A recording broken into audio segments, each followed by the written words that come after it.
The war had lasted 200 years, and the galaxy was tired of dying.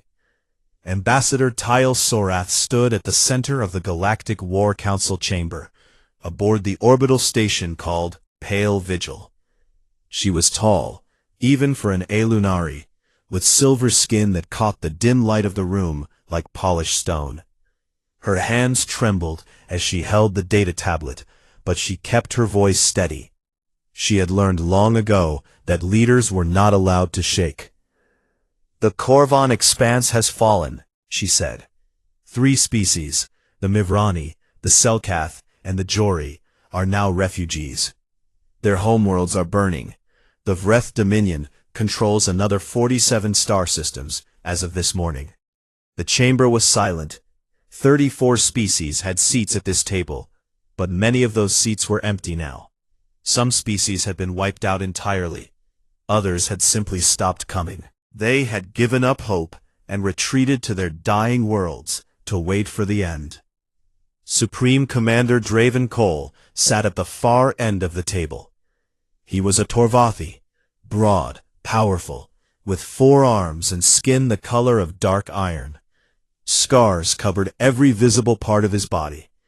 He had been fighting this war since he was old enough to hold a weapon, and his father had fought it before him, and his father before that.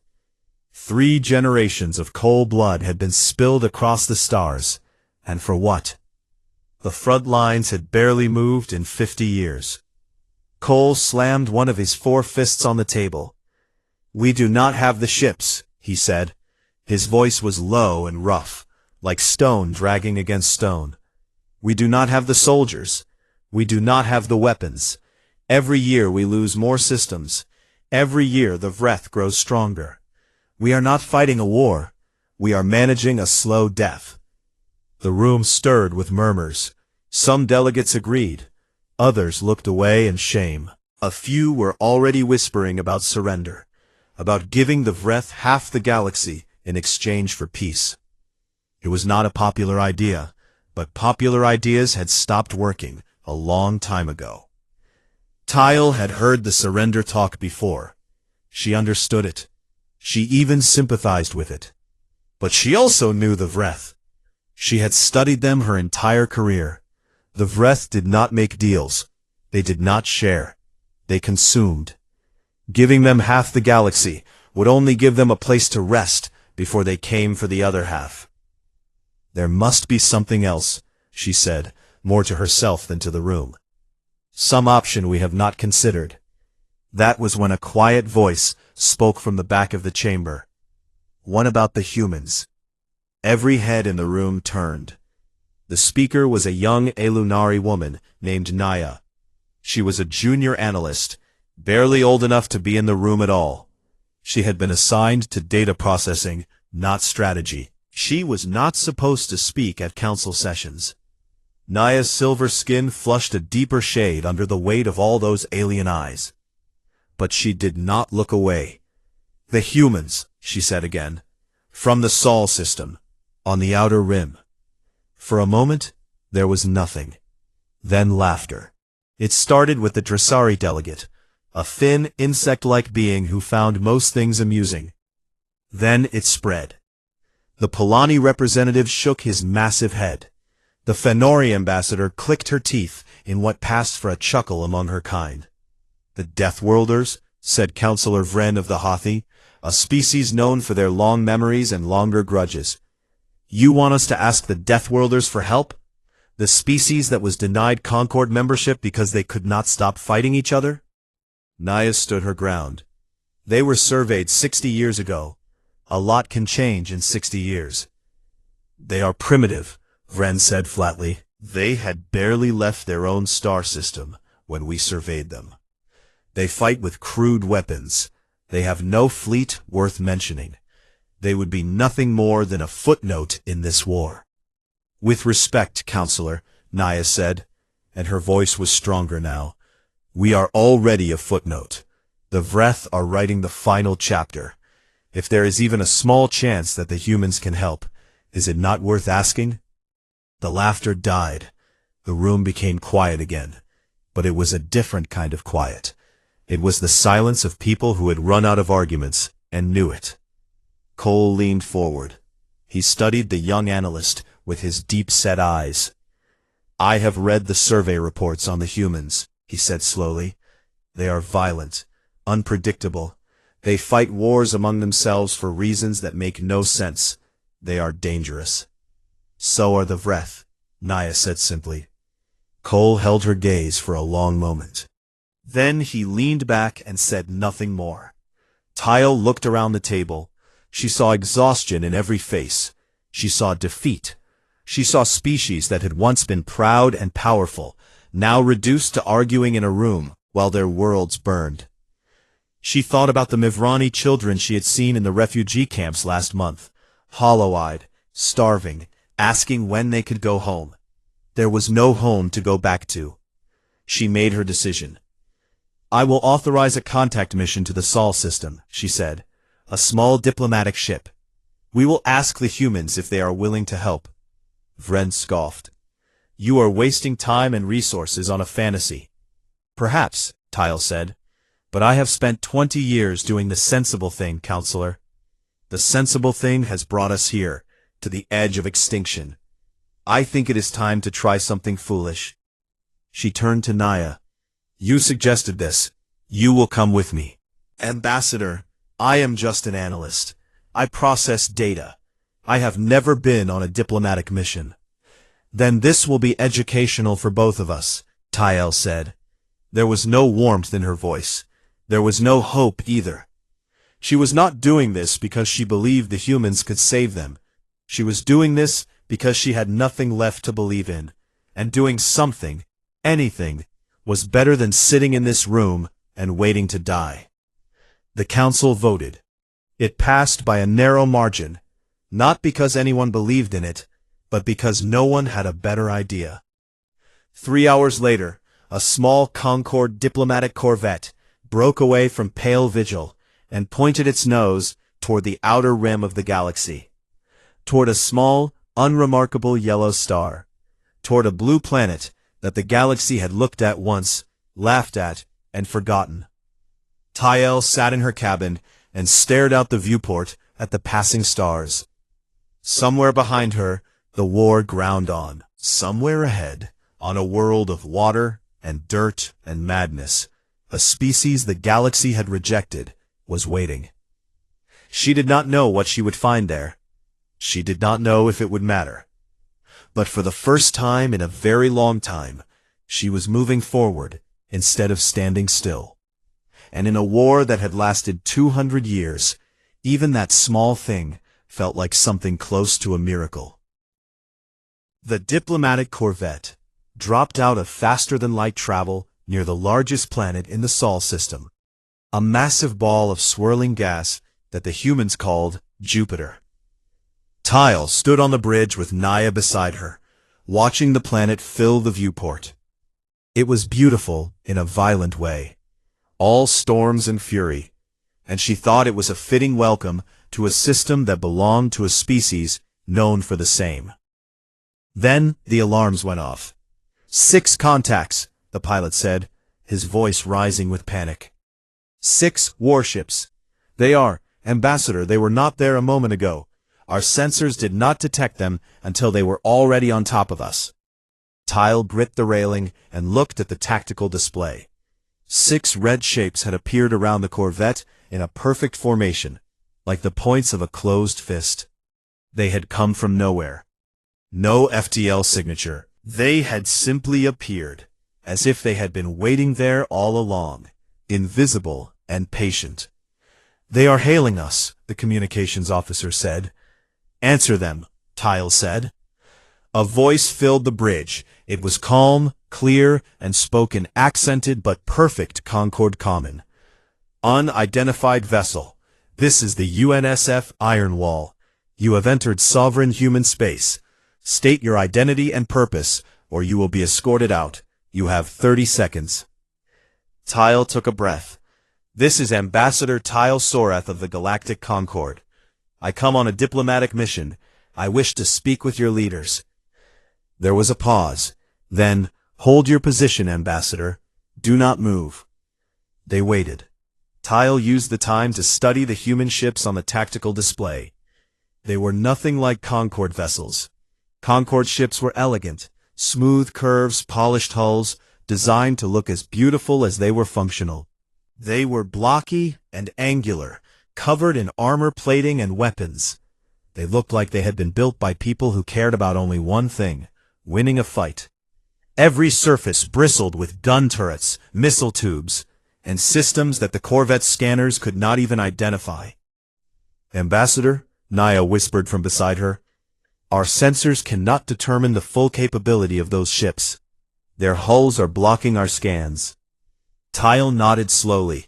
That alone told her something important. Concorde's scanning technology was the most advanced in the galaxy. If these ships could block it, the humans were far beyond what the old survey reports had suggested. 20 minutes later, the Corvette was escorted to a massive station orbiting the fourth planet, a cold red world the humans called Mars. The station was called the UNSF Citadel, and it was enormous. It was larger than Pale Vigil. It was larger than most Concorde military installations. And it was clearly designed for war. Tile and Naya were brought to a conference room deep inside the station. The walls were plain metal. There were no decorations, no art, no comfort. There was a table, chairs, and a window that looked out at the red planet below. It was a room built for decisions, not hospitality. Admiral Rena Voss entered alone. She was a human woman in her 60s, with short gray hair and sharp dark eyes that seemed to measure everything they looked at. She wore a simple black uniform with no medals, no ribbons, no signs of rank beyond a single star on her collar. She sat down across from Tile, folded her hands on the table, and said, "Tell me why you are here." Tile told her everything: the war, the 200 years, the billions dead, the species lost, the Corvan expanse, the refugees, the stalemate that was slowly becoming a defeat. She spoke for nearly 30 minutes, and the entire time, Voss did not move, did not interrupt, did not react. She simply listened. When Tile finished, she braced herself for the question she expected. Why should humans care about a galaxy that rejected them? But Voss did not ask that question. Instead, she leaned forward slightly and said, "We know." Tile blinked. "You know? We have been watching your war for 60 years, Ambassador, since before your Concorde even surveyed us." Voss's voice was steady, almost gentle, but there was something hard underneath it. "We detected the Vreth expansion long before your people noticed it. We have been tracking every major battle, every fleet movement, every system that fell. We know exactly how badly you are losing." Naya spoke before she could stop herself. "If you knew, why did you not offer to help?" Voss turned those sharp eyes on the young analyst. "Because you told us we were not welcome. Your Concorde looked at us, decided we were too primitive and too violent, and told us to come back when we had grown up. So we stayed home. And we grew up." There was a silence in the room that felt heavier than gravity. Voss stood and walked to the window. "After your Concorde rejected us, we did not sit in the dark and feel sorry for ourselves. We studied every piece of publicly available Concorde technology we could find. We reverse-engineered it, and then we made it better." She turned back to face them. "We built weapons your scientists said were impossible. We developed tactics your strategists never considered. We created an entire military doctrine designed for one purpose: to fight and win a war against any enemy, no matter how large, no matter how powerful." "Why?" Tile asked softly. "If you wanted peace, why build for war?" Voss looked at her with something that might have been pity. "Because we are human, Ambassador. Our entire history taught us one lesson. The universe does not reward the peaceful. It rewards the prepared. We hoped we would never need what we built, but we built it anyway." She returned to the table and sat down again. "We will help you." Tile felt something crack inside her chest. She had come here expecting to beg. She had prepared speeches, arguments, bargains. She had been ready to offer territory, resources, technology. Anything to convince these so-called primitives to fight. "You will?" she managed. "We will," Voss said. "Not because you asked nicely, not because we forgive you for turning us away, but because we spent 60 years watching innocent people die while your Concord was too proud to ask for help from the species it considered beneath it. That ends today." She placed one condition on the table. After the war, humanity would join the Concord as full and equal members. No more surveys, no more judgments, no more waiting periods. Full membership, effective immediately upon victory. Tyle agreed before Voss finished the sentence. Voss nodded and pressed a button on the table. An alert, sharp, clear, unmistakable, began to sound throughout the station. Then throughout the Mars orbital network. Then across the entire Sol system. Through the conference room window, Tyle watched as lights began to turn on across the dark side of Mars. Shipyard after shipyard, dormant for years, came alive. In the distance, beyond Mars, she could see the flicker of engines igniting near the asteroid belt. Hundreds of them, then thousands. Naya was staring at her data tablet with wide eyes. "Ambassador," she whispered, "I am reading over 8,000 warship signatures activating across this system." 8,000. The entire Concord fleet, what was left of it, numbered barely 3,000. A human officer stepped into the room and looked at Voss. "Admiral, the fleet is mobilizing. Full deployment in 90 minutes. Voss nodded. She looked at Tyle one more time. "Go back to your council, Ambassador. Tell them help is coming." Tyle stood on unsteady legs. She wanted to say something. "Thank you," or "I am sorry," or "How is this possible?" But words felt small in the face of what she had just witnessed. So she simply nodded, took Naya by the arm, and walked back to her ship. As the Corvette pulled away from the Citadel, Naya pressed her face to the viewport and stared at the growing constellation of engine lights filling the Sol system like new stars being born. "Do you think it will be enough?" Naya asked quietly. Tyle did not answer, but for the first time in 20 years, the cold knot in her chest, the one she had carried since the first day of her assignment to the war, began to loosen. And she thought that maybe, just maybe, she had found what the galaxy needed. Not a weapon, not a strategy. Supreme Commander Draven Cole stood on the bridge of his flagship, the Unbroken Oath, and watched his fleet die. The tactical display in front of him was a mess of red and orange, enemy contacts, damage reports, distress signals. The Vreth had pushed through the defensive line at Draval, his homeworld, and now their swarm ships were pouring through the gap like water through a cracked dam. He had 700 ships left. The Vreth had over 4,000. The math was simple, and it did not end well. On the surface of Draval below him, his people were fighting in the ruins of their last city. Torvathi soldiers, men and women who had grown up knowing nothing but war, held their positions with forearmed determination, firing at wave after wave of Vreth drones. But the drones kept coming. They always kept coming. The Vreth did not get tired, did not feel fear, did not retreat. They simply pressed forward until everything in front of them was dead. Cole had accepted that this was the end. Not with despair, but with the grim calm of a soldier who had always known this day would come.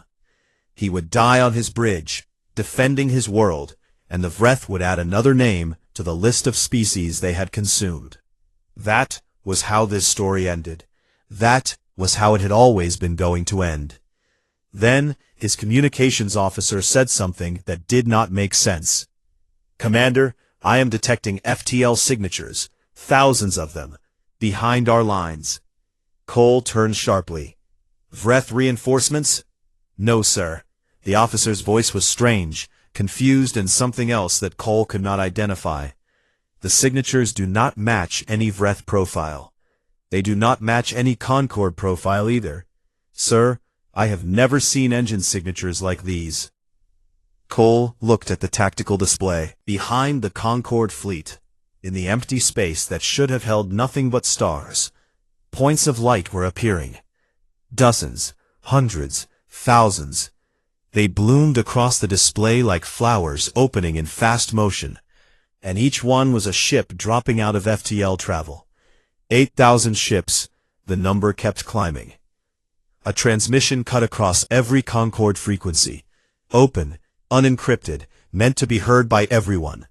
A calm female voice spoke in perfect Concord common. Concord Fleet, this is Admiral Rena Voss of the United Nations Space Force. Humanity has entered this war. Hold your positions and protect your wounded. We will handle the rest. Cole stared at the display. He did not speak. He did not breathe. Around him his bridge crew looked at each other with expressions that ranged from disbelief to something that might have been terror. Then the human fleet moved. They did not form defensive lines. They did not hold position and exchange fire at long range the way every Concord species fought. They charged. 8,000 warships accelerated directly into the Vreth swarm at a speed that made Cole's tactical computer flash warnings about collision courses. And as they closed the distance, they opened fire. Cole had seen many weapons in his long career. He had seen plasma cannons that could melt through a ship's hull in seconds. He had seen energy beams that could cut a cruiser in half. He had thought he had seen everything the galaxy had to offer. He had not. The human ships fired railguns, solid projectiles accelerated to a fraction of the speed of light. They hit the Vreth swarm ships and did not just damage them. They went through them, clean through, one side to the other, leaving holes the size of buildings. A single human battleship fired a volley that destroyed 6 Vreth cruisers in less than 2 seconds. Not ordinary missiles, smart ones, guided by artificial intelligence that thought faster than any living mind. The missiles launched in swarms of hundreds, and they adapted as they flew. When the Vreth tried to shoot them down, they changed course. When the Vreth tried to jam their signals, they switched frequencies. When the Vreth tried to run, the missiles followed. There was no escape from them. And then came the electronic warfare. The Vreth were a hive species. Every drone, every soldier, every ship was connected to the Overmind through a communication link that let them act as one. It was their greatest strength, millions of units moving with a single purpose, a single will. The humans attacked that link directly. They broadcast interference on every frequency the Vreth used, filling their communication channels with noise and garbage data. For the first time in 200 years of war, the Vreth swarm lost its coordination. Ships that had been moving in perfect formation began to drift. Attack patterns fell apart.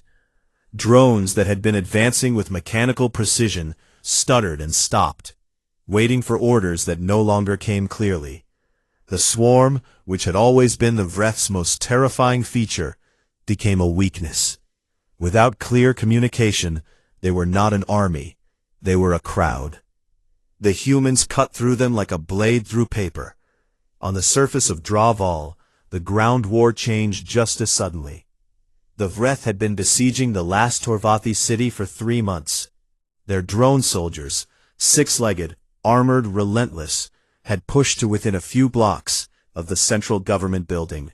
The Torvathi defenders were out of ammunition, out of food, and almost out of hope. Then the sky caught fire. Human drop pods, small, fast, heavily armored capsules, came screaming through the atmosphere like burning meteors. They slammed into the ground behind the Vreth lines, with impacts that shook the earth. The pods cracked open, and human soldiers poured out. They were not like any soldiers the Torvathi had ever seen. They wore powered exoskeletons that made them faster and stronger than any unaugmented species. They carried weapons that fired projectiles at hypersonic speeds, and they fought with a ferocity that was almost frightening to watch. Even for the Torvathi, who considered themselves the toughest warriors in the Concord. A Torvathi sergeant named Kale watched from behind a shattered wall as a squad of human marines hit a Vreth position. The Vreth drones were dug in behind heavy cover, the kind of position that would normally take hours to assault and cost dozens of lives. The humans took it in 90 seconds. They moved like water, flowing around obstacles, covering each other, firing with terrifying accuracy.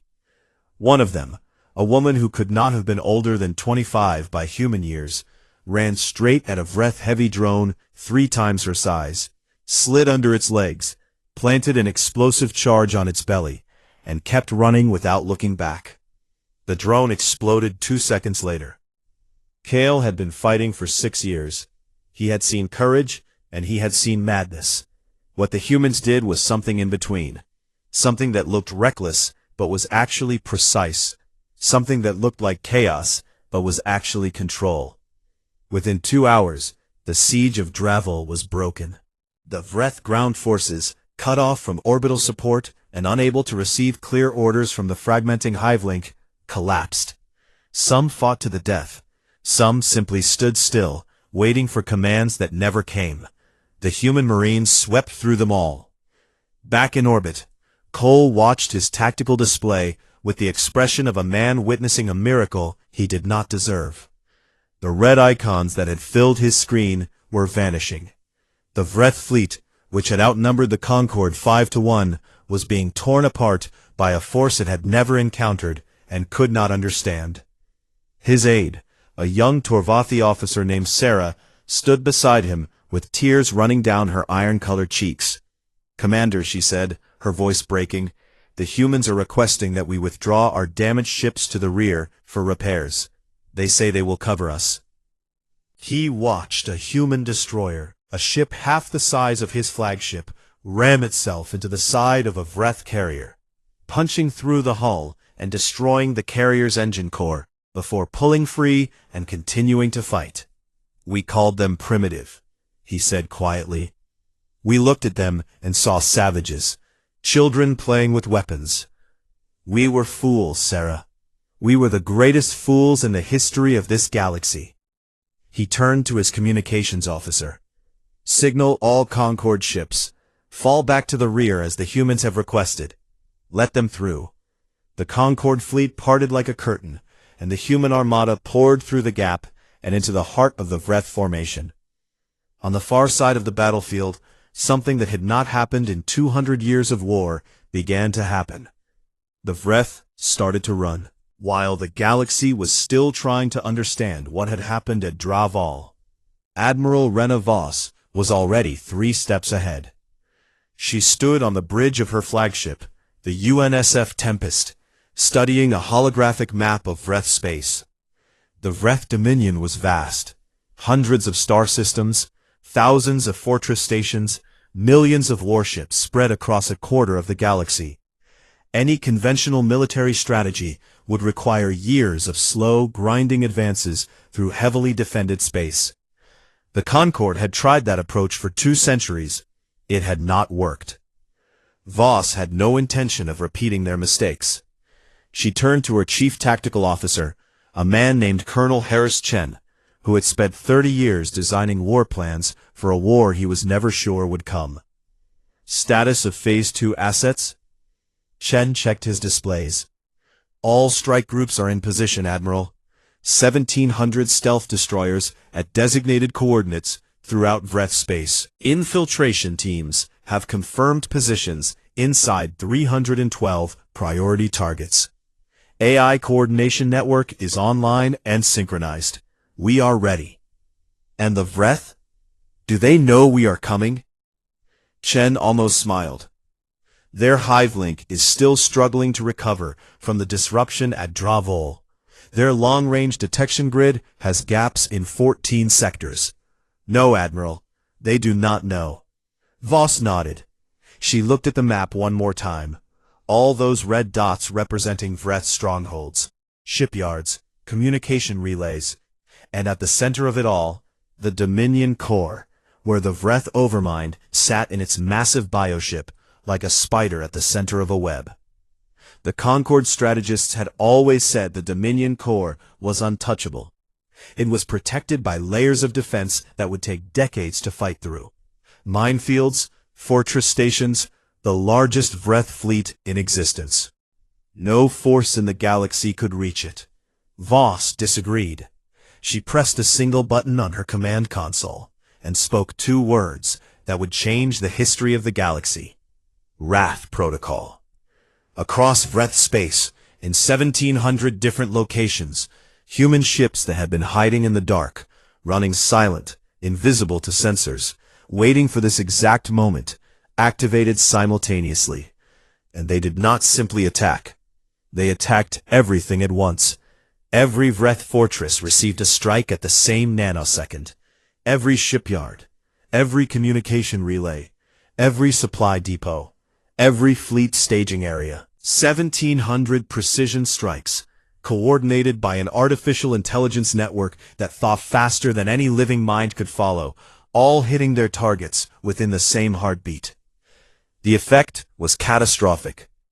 In the Vreth border systems, fortress stations that had stood for centuries exploded from the inside as human infiltration teams detonated charges they had planted hours earlier. In the mid-rim territories, Vreth shipyards, the factories that produced the endless swarms of drone ships, were hit by railgun salvos from stealth destroyers that decloaked, fired, and vanished before the Vreth could even identify what had attacked them. Communication relays that connected the Overmind to its forces across the galaxy went dark, one after another, like candles being blown out in a wind. And in the Dominion core itself, something even worse was happening. The Vreth Overmind was old. It was ancient. In fact, a collective intelligence that had existed for thousands of years, growing with each species it conquered, absorbing their knowledge and their worlds. It had planned campaigns across centuries. It had predicted the strategies of every Concord species with mechanical precision. It had never been surprised. Until now. The Overmind sat at the center of its bioship, a living vessel the size of a small moon, grown from organic material over millennia. It processed data from across the Dominion through neural connections that stretched across light years, and in the span of 3 seconds, those connections began to scream. Data flooded in from every corner of its empire. Attacks, everywhere, all at once. The Overmind tried to process the information, tried to identify patterns, tried to formulate a response. But there were too many attacks, too fast, too coordinated. For every defense it activated, 3 more targets were already destroyed. For every fleet it redirected, the humans had already anticipated the movement and placed an ambush along the route.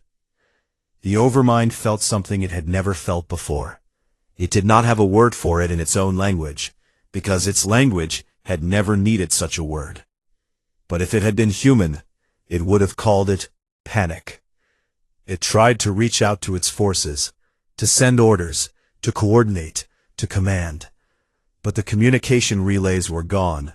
The hive link, which had always been its greatest weapon, was fractured and full of static. It was like trying to shout across a room filled with thunder. The Overmind could feel its armies out there, millions of drones, thousands of ships, but it could not reach them. It could not control them. And without control, the Vreth were nothing. The Overmind made a decision it had never made before. It ordered a retreat, a full, system-wide retreat of all Vreth forces to the Dominion core. It would consolidate, rebuild its communication network, and strike back. It still had the largest fleet in existence at the core. It still had its fortress defenses. It could still win. But the humans had planned for this too. As the scattered Vreth fleets tried to retreat to the core, they found the routes blocked. Human interdiction groups, fast, heavily armed squadrons, were waiting along every major FTL corridor, The retreating Vreth ships ran into walls of fire. Some broke through, most did not. The ones that made it to the core found not safety, but the main body of the human armada waiting for them. Voss had brought the Tempest and her primary fleet directly to the Dominion core, while the Vreth were distracted by the system-wide strikes. It was the kind of move that no Concord commander would have attempted, a straight thrust into the most heavily defended system in the galaxy. But the defenses were designed to stop a slow, grinding advance, not a sudden hammer blow delivered while the rest of the Empire was on fire. The battle at the Dominion core lasted 47 minutes. The Vreth fought hard. Their core fleet was massive, and even without clear orders from the Overmind, individual ship commanders and drone groups fought with the desperate intensity of creatures defending their home. But desperate intensity was not enough against an enemy that had spent decades preparing for exactly this fight. The human fleet dismantled the core defenses layer by layer. Stealth ships slipped past the minefields and deactivated them from within. Railgun volleys shattered the fortress stations. Missile swarms overwhelmed the core fleet's point defenses. And through it all, the AI coordination network kept every human ship, every missile, every squad working in perfect harmony. A symphony of destruction conducted by a mind that never tired, never panicked, never hesitated. While the space battle raged, a small team of human special operations soldiers did what everyone in the galaxy believed was impossible. They boarded the Overmind's bioship. The team was 12 people, 12 humans in advanced stealth suits, carrying neural disruptors designed specifically for this mission. They cut their way through the organic walls of the bioship, fighting past internal defense organisms that tried to stop them. They lost 3 of their number in the process, but the remaining 9 reached the central neural chamber, the heart of the Overmind, the place where 1,000 years of collective intelligence lived and thought and planned.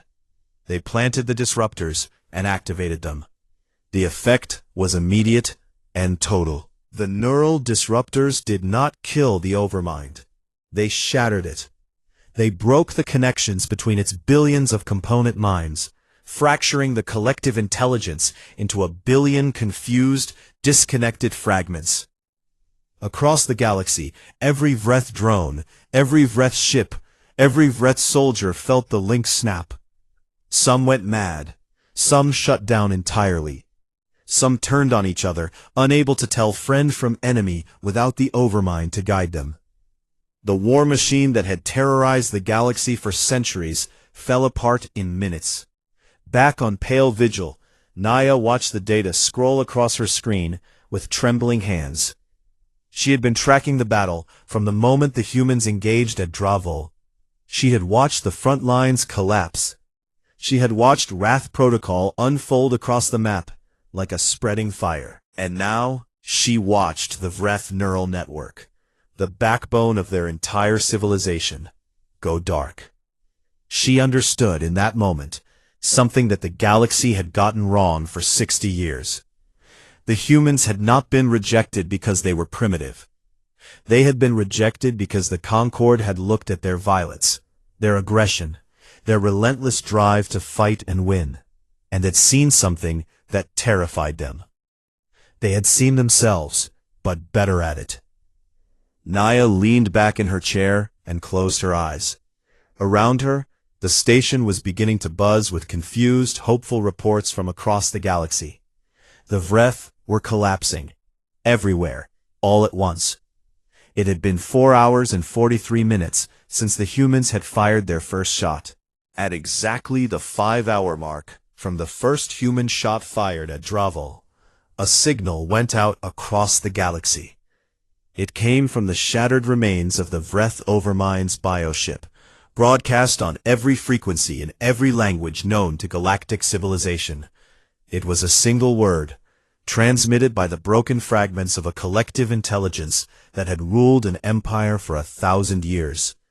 Surrender. For a long moment, the galaxy held its breath. Communications officers on Concord ships stared at their screens. Soldiers on the ground looked up at the sky. Refugees in camps across 100 worlds stopped what they were doing and listened. The word hung in the silence like the last note of a song no one had expected to hear. Then, slowly, the cheering began. It started on Dravol, Torvathi's soldiers, bloodied and exhausted, roaring with all four arms raised to the sky. It spread to the ships in orbit, where crews who had been fighting for their lives hours ago now wept openly on their bridges. It reached the refugee camps, where Mivrani and Selkath and Juri families, people who had lost everything, who had been told they would never go home, held each other and cried. It rippled outward across the stars, from world to world, system to system, until every corner of the Concord was filled with the sound of a galaxy that had forgotten what victory felt like, remembering all at once. But on the bridge of the UNSF Tempest, there was no cheering. Admiral Rena Voss sat alone in her command chair. The bridge crew worked quietly around her, processing reports, coordinating with fleet elements, managing the aftermath of the largest military operation in human history. Voss held a data tablet in her hands and scrolled through the casualty list.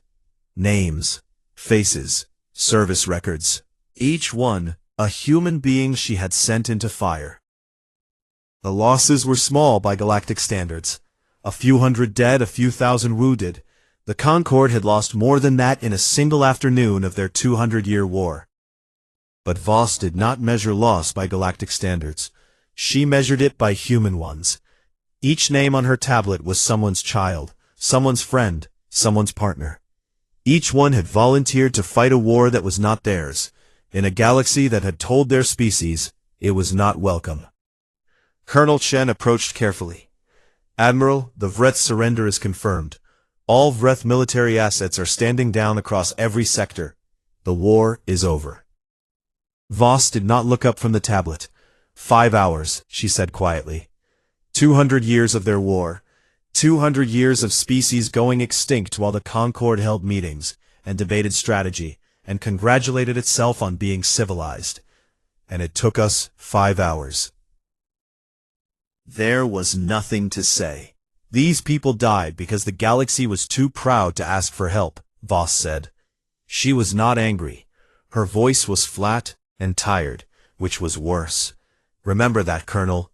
When they start giving us medals and making speeches, remember that every name on this list is the price of someone else's pride. She set down the tablet, stood, and straightened her uniform. Begin recovery operations. Every wounded soldier, human and Concord, treated. I want every damaged ship accounted for. And I want a full garrison established at the Dominion Core until a permanent solution is negotiated. Yes, Admiral. Voss walked to the viewport and looked out at the wreckage of the Vreth Core. Debris floated in the void. Pieces of fortress stations, broken ships, fragments of the massive bioship that had housed the Overmind. It looked like a graveyard. She supposed that was exactly what it was. On the surface of Dravol, Supreme Commander Draven Cole stood in the ruins of his city and waited. The streets were shattered. Buildings that had stood for centuries were reduced to rubble. The air smelled like smoke and burnt metal and something organic that he did not want to think about. But the guns were silent, and for the first time in 3 months, no Vreth drones moved through the streets. A human shuttle landed in the central square, and Admiral Voss stepped out. She was shorter than Cole had expected, a small woman by any species standards, and yet there was something about the way she carried herself that made her seem larger than the space she occupied. Cole walked forward to meet her. He stopped 2 paces away, and slowly, deliberately, lowered himself to one knee and bowed his head. It was the deepest gesture of respect in Torvathi culture, a bow given only to those who had saved your world. Voss stood still for a moment, then reached out and placed a hand on his massive shoulder. "Stand up, Commander," she said gently. "No one should kneel for doing what was right." Cole rose. He looked down at her, this small, strange creature from an unremarkable world, and asked the question that had been burning in his mind since the moment her fleet appeared. How? How did your species become this? We surveyed your world. We read your history. You were barely out of your atmosphere. How did you build all of this in 60 years? Voss considered the question for a long time. She looked around at the ruined city, at the bodies of Wreth drones being cleared from the streets, at the Torvathi soldiers who were watching the conversation with exhausted, wondering eyes. You looked at our wars and saw barbarism. You looked at our violence and saw primitives. You saw us killing each other and decided we had nothing to offer. But you missed what was underneath all of it. She met his eyes. Every war we fought, we learned from. Every weapon we built, we made better. Every time we knocked ourselves down, we got back up and figured out how to hit harder. Your Concord spent 200 years fighting the same war the same way. We spent our entire history fighting different wars in different ways, and every single one of them taught us something. She paused. You rejected us for our violence, Commander. But that violence is the reason your people are still alive today. Cole had no answer for that. He was a soldier, not a philosopher, and the truth of her words was too large and too sharp for him to hold comfortably.